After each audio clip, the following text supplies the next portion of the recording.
ma'am. Let go of me! Ma'am, bawal po talaga kayo. Dadalang ko lang ng pagkain yung anak ko, pwede ba? Bawal po kayo dito, ma'am. No! Excuse me. What are you doing here? Dadalang ko ng pagkain ko yung anak ko si Zoe. Oh, ulirang ina-awardee, Moira. Congratulations. Well, I don't want to burst your bubble, but Zoe's not here.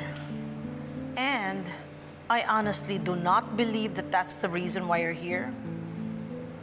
So why don't you tell me, Moira, what is the real reason why you are here? Alam ko na. Pumunta ka dito para mag-spy sa kaso ni Papano. Kaya ka nandito. Giselle, ang OA mo naman. Si Zoe talaga ang dahilan. Well, have you forgotten that you're banned here?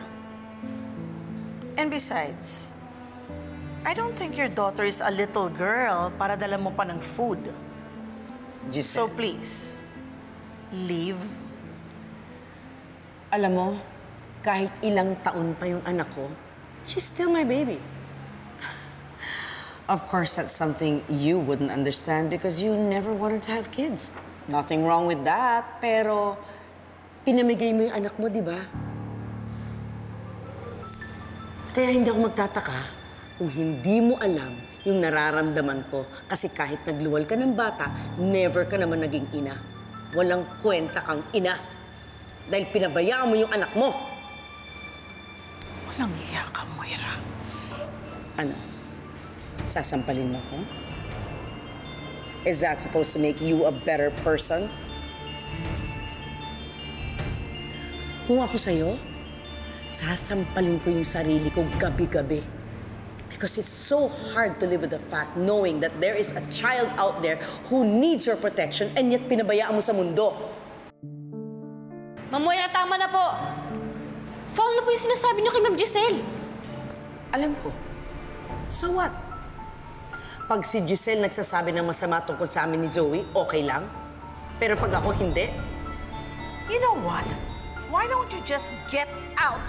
Get out! no, I'm not going anywhere. This is so unfair. No, you let go of me. Get out! Ate! No! Moira! Ate, tama na. Robert, sobra naman tong ate mo eh. Banda nga ako dito sa ospital, pati ba nung pagdala ng pagkain para kay Zoe, bawal din? Moira, wala kaming tiwala sa'yo. At isa pa, baka kapag nalaman ni Papa na nandito ka, baka lalo siyang magkakasakit. Kapag nandito ako, masama ako. Kapag hindi niyo naman ako nakikita, masama pa rin ako. So anong gagawin ko? How can I find my little place in this family? You had your place in this family, Moira. Pero ikaw mismo ang nagsunog ng lugar mo. So don't ask for it back. Dahil mahirap magtiwala sa isang taong katulad mo na sinungaling. Pwede ba? Let's go. This is so unfair, Robert. Let go of me! Huwag ka po makinig dun, Tita Giselle. Actually, Annalyn, may point naman si Moira eh. I don't compare mothers. Kasi kanya-kanya naman yan eh. Everyone tries to be the very best they can be. The bad part is, I think I'm the worst of the lot. And that's the burden I bear every night. If you only knew. I'll see you later, okay? Bye.